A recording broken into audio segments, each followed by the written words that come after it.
follow-up.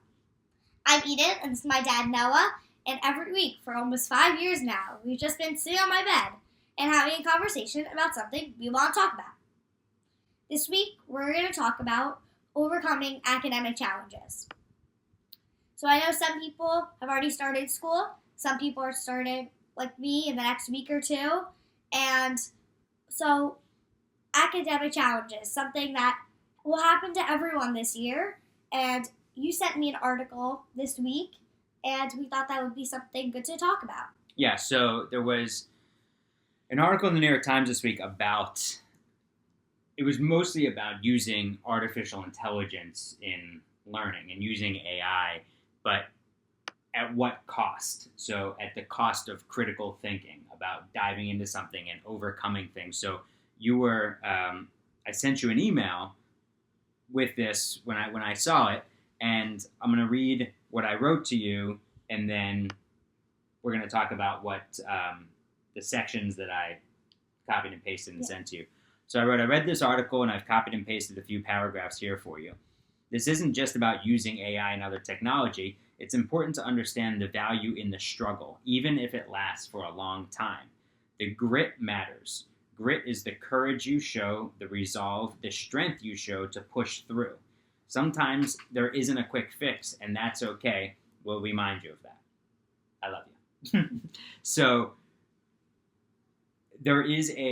it's very easy to be frustrated quickly. Yeah. If you're not getting an answer. There's so much value in struggling to get through. It's not embarrassing, even if you're the only one in the class who doesn't get it. You're not dumb, you're not stupid.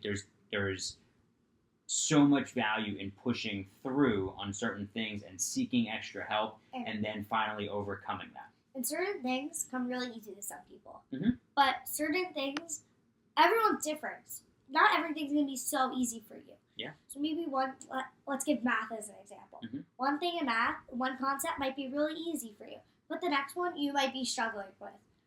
And because not everything's easy for you doesn't mean anything. Everyone learns and does whatever at their own speed, and that's the speed that's good for them. Yeah. And you're going to push through it. You're going to get it someday. I guarantee. Yeah, for sure. So it's just about you believing in yourself. Mm-hmm. And if you say you can do it, then you can do it.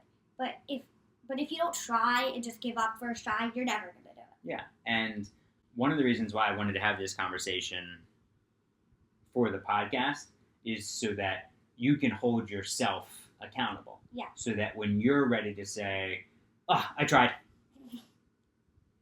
All right, but did you we talk about this a lot, of being honest with yourself. Yeah. And you're only cheating yourself. And I know there are times, trust me, I went through it, that I don't want to do this anymore. But you have to give it a fair chance, and then maybe come back to it the next day, or come back to it the next day. So there's a few passages here that I want to read, and I want you to read the first one. Go ahead. The first This one. Yeah, just read that first part. But what's more troubling than some students' academic dishonesty is that there's just no grit that's instilled in them. There's no sense of, yes, you're going to struggle, but you're going to feel good at the end. Yep. So that was a quote from the things that are in quotes here were from a teacher that the author spoke to, and how important that is, that there are certain things that we can tell you from our own experience that you're just going to have to trust us with. That you're going to have to understand that, yeah, okay, my parents have gone through this. We never pretend to be perfect. We never pretend to say, we could do this, why can't you? Never. So we've gone through this, and we know that on the other side, you're going to be better for it. You just have to trust us for it. Yeah. We wouldn't lead you down the wrong path. You're doing things for a certain reason. So another subject here is that I want your thoughts on. It says, she said that the amount of time her students are inclined to work on something that challenges them has become much shorter over the 7 years she's been teaching. There was a time, she said, when a typical student would wrestle with a concept for days before getting it. But now, if that student doesn't understand something within minutes, he's more likely to give up on his own brain power and look for an alternative, whether it's a chatbot or asking a friend for help. So what do you think? I think two things. I think that first, you really should just push yourself to try when you feel like giving up. Or maybe even just take a break for a minute or two. Drink some water, just clear your mind for a sec. Even if it's just for 1 minute. Mm-hmm. And then just come back to it. And I think asking your friend is not a problem, but try yourself multiple times.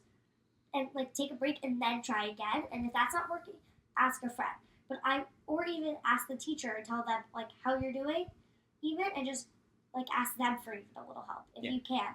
But I would say don't go to a chatbot. A chatbot's just going to give you the answer. Right. A friend or an actual person can help you, but a chatbot's going to give you the answer and you're not going to learn from it. They're just going to tell you the answer. Yeah, try to understand the concept itself. Because if you just get the answer, you're not going to know how to do it the next time. Right. So learn it. Don't just get it. Yep. And oftentimes you might just think something is just good enough. Or I'll do that next time. You're just cheating yourself.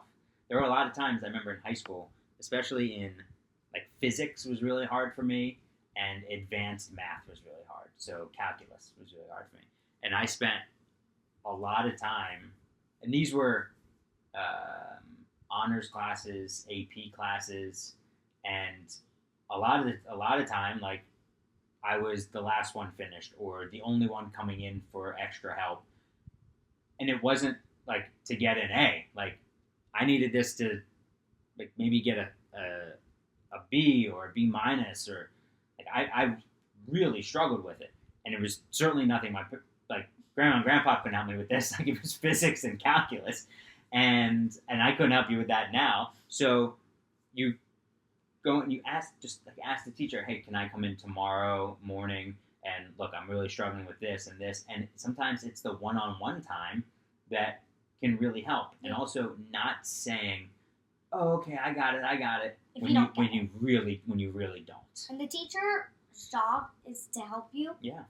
So if you can get help from anyone, just asking for help can be something really helpful to you. Instead of just giving up on yourself. Maybe you're not getting it and you've tried a lot. Don't just give up. You don't have to hide it to yourself. You can ask others for help. Tell them hey, I'm really just struggling on this. Can you help me a little bit? Because I see you get it. Yeah. Or just don't give up on yourself and just go to a chatbot where you can just get the answer quick and easy. Yeah, and also in the struggle, my friends in the class knew how hard I was working and trying to get it, and Ben. So Ben was great at math, and that's why he's in finance now. He was really good at math. It wasn't hard for him. He understood it, understood those concepts, got it, but he would loosen it would loosen me up because he could see after school if we were doing homework or in class, sometimes he would look over at me and start laughing to himself. He would look at me and I would just be looking as if this was some a foreign language that I didn't understand, and then he would laugh knowing that I was struggling, but it was good natured. He's not making fun of me, anything like that. He just knew all right, guys, he's gonna need some help. I'll try to help him, or encourage me more to talk to the teacher, or try this, or try that. And that's what friends do for each other. Let's try and read this last one too. Students aren't giving up because they're lazy, Martin said, because they're quick to assume they're not smart if they can't grasp certain concepts right away. It's almost as if the speed available technology is making them assume that their human brains should not have all the answers. They worry that their friends will make fun of them for not catching on fast enough. It's avoiding the peer judgment that they anticipate, whether it's real or not, she said. These teenagers think, my friends are going to see I don't get it. They're going to think I'm stupid.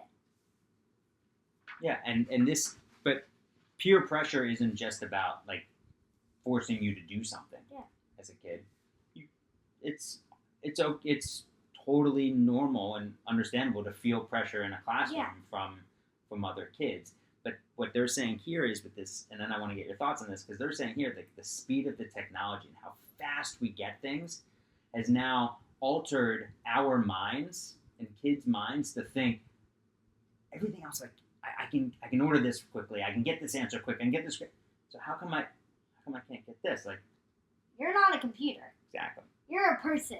Mm-hmm. A computer is code, that people coded, mm-hmm. but you are not a motor. You are, you're not, your brain isn't going 70 miles an hour like a car does. Right, sure. Or, on a computer, you're not, you're not getting answers because you are not a robot. You are a person. Mm-hmm. No one expects you to do that because you're not that thing. Yep. So, you shouldn't. Well, I mean, you can't, but no one goes that fast. Right. And no one's actually capable of going that fast.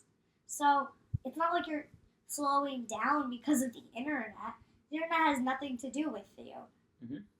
You're not dumb or anything because you're slower than the internet. Yeah. And also, with your peers in your classroom, and you're starting a new school this year, starting middle school this year, you know, some of the kids, but it's a completely different environment, completely different school message and ethos, and there's going to be a lot thrown at you that's going to be different because a lot of these kids have been together in this type of school that you haven't been in. So I do not want you to ever give up on yourself or think, God, all these kids know this. Like, why don't? Well, that's.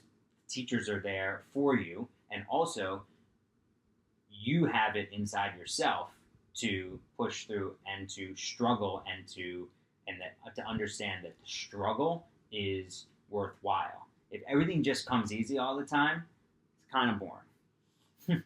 Sure, is it nice in certain things? Yeah, but if you don't know how to get past any sort of struggle, and you can start academically. It will help in all other aspects. Yeah. Yeah. Anything else you were thinking about with this? I think also, they're talking about that they're friends. The people that they're close are going to make fun of them. I feel like if you really think that, I don't think people that you're really close to, as your friends, would do that. But if they do, I think, you can also just, stand up for yourself and don't be afraid.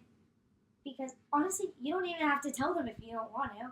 But if they see it, you can just, you don't have to say anything. But if they do, just, stand up for yourself, honestly. And I think, and that can be hard sometimes, but I think it's just, an important thing that, you're yourself and everything just happens at your own pace. Yeah, and I think that's a really good point. And that made me think of that you can, oftentimes, a lot of kids and also adults. I feel this sometimes too. You're afraid to say something, and I know we've talked about this, that so many instances, a lot of people are thinking the same thing, but they're just afraid to say something.